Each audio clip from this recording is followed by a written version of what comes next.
Hello everyone, welcome to my YouTube channel. तो जैसा कि आपको पता होगा कि हिमाचल प्रदेश में विधानसभा का सत्र शुरू होने वाला है। 18 तारीख से लेके 21 दिसंबर तक जो है वो ये सत्र चलेगा। तो 18 दिसंबर को यानी पहले दिन जो भर्तियों से जुड़े सवाल हैं, हम इस वीडियो में उनके ऊपर बात करने वाले हैं। तो आप वीडियो को अंत तक ज़रूर देखना। सबसे पहला आप ये प्रश्न देख सकते हो जहाँ पे ये मतलब जैसे कि आपको पता है कि वर्तमान सरकार के हिमाचल में 2 साल हो चुके हैं। तो ये प्रश्न पूछा गया कि 30/11/2024 तक जो विभागों के कार्यालय वहाँ पे कितने पद जो है वो क्रिएट करे गए हैं और फाइनेंस से उनको कितनों को अप्रूवल मिला है। और इसमें आगे जो जानकारी है वो ये पूछा भी गया है कि किस किस श्रेणी के किस किस विभाग में कितने पद जो है वो समाप्त किए गए हैं, क्योंकि आपको पता है कि काफ़ी जो पोस्ट हैं अलग अलग डिपार्टमेंट में वो ख़त्म भी करी गई हैं। उसके अलावा नेक्स्ट ये प्रश्न है medical college, Chamba medical college से रिलेटेड ये प्रश्न है जहाँ पे एमआरआई और सिटी स्कैन मशीन के जो संचालन के लिए विशेषज्ञ की जो तैनाती होती है, इसके बारे में ये प्रश्न पूछा गया है। नेक्स्ट जो मेन प्रश्न यहाँ पे रहेगा, तो कुछ ऐसे प्रश्न होते हैं जो कि सिर्फ एक मतलब जो उन मंत्री का जो विधानसभा का एरिया होता है उसके अकॉर्डिंग ही पूछा होता है कि वहाँ पे जो डिपार्टमेंट है, बोर्ड है, कॉरपोरेशन है, वहाँ पे कितनी वैकेंसी है। लेकिन कुछ ऐसे प्रश्न होते हैं जो कि ओवरऑल जिसमें हिमाचल में पूरे डिपार्टमेंट की वैकेंसी की जो डेटा होता है वो मांगा गया होता है। जैसे कि यहाँ पे जल शक्ति विभाग में इस टाइम पे एसडीओ और जूनियर इंजीनियर के कितनी वैकेंसी मतलब सैंक्शनड है और कितनी इस टाइम पे वैकेंट है, और ये डिवीज़न वाइज यहाँ पे वैकेंसी दिखानी होगी। वैसे एक चीज़ मैं आपको बताना चाहता हूँ कि वर्तमान सरकार के हिमाचल में जितने भी विधानसभा सत्र हुए हैं, हर बार मैंने आपको जानकारी दी है और जो भी डेटा मिला है। लेकिन एक चीज़ मैं आपको बताना चाहता हूँ कि बहुत सारे ऐसे प्रश्न लास्ट मैंने विधानसभा सत्र के दौरान भी बात करी थी कि कुछ भर्तियों से जुड़े सवाल होते हैं, उसमें बस यही रिप्लाई हमें देखने को मिलता है कि सूचना जो है वो एकत्रित की जा रही है और जानकारी नहीं दी जाती है। तो इस बार भी मैं देखूंगा और उसके बाद आपको एक वीडियो देखने को मिलेगी। बहुत ही मतलब ये चीज़ है, ये मैंने पिछले 2 सालों में ही ज़्यादातर देखी है। और यहाँ पे भी विधानसभा निर्वाचन क्षेत्र के लिए ढलौजी के लिए यहाँ पे वहाँ पे जो मतलब ये डिग्री कॉलेज हैं, स्कूल हैं, वहाँ के लिए स्टाफ के ये पूछा है कि कितनी वहाँ पे वैकेंसी है। इसके अलावा नेक्स्ट ये भी प्रश्न है, यहाँ पे आप देख सकते हो ये डोडरा कवार में डॉक्टर्स पैरामेडिकल स्टाफ की कितनी वैकेंसी है। और ये जो रोडू हॉस्पिटल है, ये आपको पता है कि लगातार खबरों में बना रहता है। यहाँ पे मेडिकल ऑफिसर और स्टाफ नर्स की कितनी वैकेंसी है। अभी मैं आपको बताना चाहता हूँ कि वहाँ पे आउटसोर्स बेसिस पे जो है वो स्टाफ नर्स की रिक्रूटमेंट भी हुई है। और ये यहाँ पे मेन प्रश्न रहने वाला है जो कि पूछा गया है श्री सुधीर शर्मा जी की तरफ से।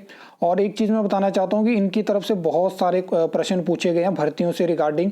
तो इन्होंने पूछा है कि हिमाचल प्रदेश में कैबिनेट ने जो है वो पटवारियों के पद मतलब इन्होंने सैंक्शन करे थे, तो इनकी संख्या कितनी है और इनको भरने के लिए मांग जो है वो किसी आयोग एजेंसी को भेजी गई है और यह भर्ती जो है वो कब शुरू कर दी जाएगी। तो यहाँ पे देखने वाली बात होगी पहले दिन की, इस पे सरकार की तरफ से क्या रिप्लाई हमें देखने को मिलता है।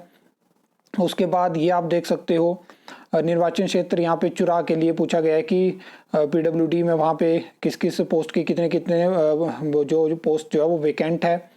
और ये भी आप प्रश्न देख सकते हो। स्कूल से रिगार्डिंग भी बहुत सारे प्रश्न हैं, क्योंकि हिमाचल के जो गवर्नमेंट स्कूल हैं वहाँ पे काफ़ी ज़्यादा वैकेंसी वैकेंट है। आज की अगर आपने अखबार देखी होगी तो 27,000 से ज़्यादा वैकेंसी इस टाइम पे है। और दीपक शानन कमेटी दूसरे साल भी लगातार इस पे प्रश्न है और ये भी सुधीर शर्मा जी की तरफ से पूछा गया है कि दीपक शानन की अध्यक्षता में बनाई गई कमेटी ने जो रिकमेंडेशंस दी थी वो मतलब इनको जो सभापटल होता है वहाँ पे रखी जाए। तो ये जानकारी भी हमें मिलेगी कि उन्होंने क्या क्या रिकमेंडेशन दी थी और इस कमेटी की सिफारिशों को लागू कर दिया गया, यदि नहीं तो कब तक कर दिया जाएगा। अब देखने वाली बात होगी कि सरकार की तरफ से इस पर क्या रिप्लाई मिलता है। और यहाँ पे नेक्स्ट VPWD से रिलेटेड ये प्रश्न है और ये इसमें बद्दी बरोटी वाला नालागढ़ के विभिन्न उद्योग जो वहाँ पे फैक्ट्रीज़ हैं वहाँ पे कितने हिमाचल के युवाओं को रोज़गार दिया जाता है। इसके रिगार्डिंग भी मैं सोच रहा हूँ कि फ्यूचर में आपको वीडियो देखने को मिलेगी कि क्या रूल्स के अकॉर्डिंग हिमाचल में जो इंडस्ट्रीज़ हैं वहाँ पे क्या रोज़गार दिया जाता है, क्या जो रूल्स होते हैं उनको फॉलो किया जाता है, कि हिमाचल में जो यूनिवर्सिटीज़ हैं वहाँ पे हिमाचल के जो मतलब पढ़े लिखे लोग होते हैं जो कि एलिजिबल होते हैं उस पोस्ट के लिए, क्या उनको वहाँ पे रिकमेंड किया जाता है। नेक्स्ट ये आप देख सकते हो, ये भी इसके भर्तियों के रिगार्डिंग है और ये यहाँ पे है। नेक्स्ट प्रश्न ज़्यादातर मैंने आपको बता दिया कि इस बार लास्ट टाइम पे अगर हम बात करें तो सबसे ज़्यादा जो प्रश्न थे वो थे जो हमारा पशुपालन विभाग है उसमें जो वेटनरी असिस्टेंट, वेटनरी फार्मासिस्ट और वेटनरी ऑफिसर से रिलेटेड थे। और इस बार जो है वो ज़्यादातर प्रश्न जो है वो मेडिकल स्टाफ और स्कूल से रिलेटेड है, क्योंकि वहाँ पे मैंने आपको बताया कि ज़्यादा वैकेंसी है। जैसे कि ये प्रश्न भी है, वन विभाग जायका में इस टाइम पे कितना स्टाफ कार्यरत है, कितनी यहाँ पे वैकेंसी है और उनको सरकार कब तक भरना चाहेगी। और एक ये प्रश्न है Himachal Pradesh public service commission Shimla से रिलेटेड है। नेक्स्ट अगर हम बात करें तो मल्टीपर्पज़ वर्कर से रिलेटेड भी है कि कितने अभी तक रिक्रूट करे।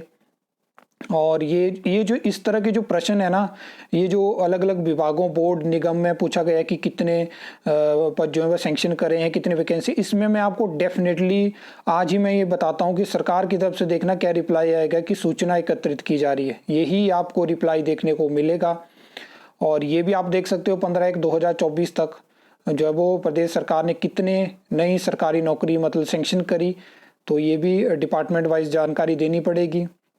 इस तरह के मैं आपको बता रहा हूँ बहुत कम चांसेस है कि आपको उनके रिप्लाई देखने को मिले। ये आउटसोर्स कर्मचारियों से रिलेटेड प्रश्न है, तो ये प्रश्न है कुछ पहले दिन जिनके ऊपर आपको जानकारी देखने को मिल सकती है। मेरी कोशिश रहेगी जो इस वीडियो में मैंने आपको सारे प्रश्न दिखाए, इनके रिप्लाई या तो आपको टेलीग्राम ग्रुप में देखने को मिल जाएंगे। यहाँ पे जो दो मेन प्रश्न रहेंगे, एक तो पटवारी भर्ती और सोर्स कर्मचारी, और इसके अलावा जो आपको जल शक्ति विभाग में असिस्टेंट इंजीनियर और जूनियर इंजीनियर जिसमें कि मैकेनिकल, इलेक्ट्रिकल और सिविल की बात होगी, उसकी जानकारी हमें मिलेगी। और लास्ट विधानसभा सत्र में जो पीडब्ल्यूडी विभाग की जानकारी हमें मिली थी, इलेक्ट्रिकल हो गया, सिविल हो गया, मैकेनिकल हो गया, उसके अलावा कितने कितने किस किस विभाग में कितने पद जो है वो सैंक्शन करे गए, कितनी वैकेंसी, इनसे क्वेश्चन से मुझे कुछ ज़्यादा उम्मीद नहीं है कि इन पे आपको रिप्लाई देखने को मिलेंगे। तो ये सारी जानकारी आपको मिलने वाली है, 18 तारीख को ही आपको ये जानकारी मिल जाएगी। तो ये कुछ इस तरह से प्रश्न है। आई होप आपको ये वीडियो अच्छी लगी होगी, इन्फॉर्मेटिव लगी होगी। तो वीडियो को लाइक, कमेंट, शेयर कर सकते हो, चैनल को सब्सक्राइब कर सकते हो फॉर द न्यू अपडेट्स के लिए।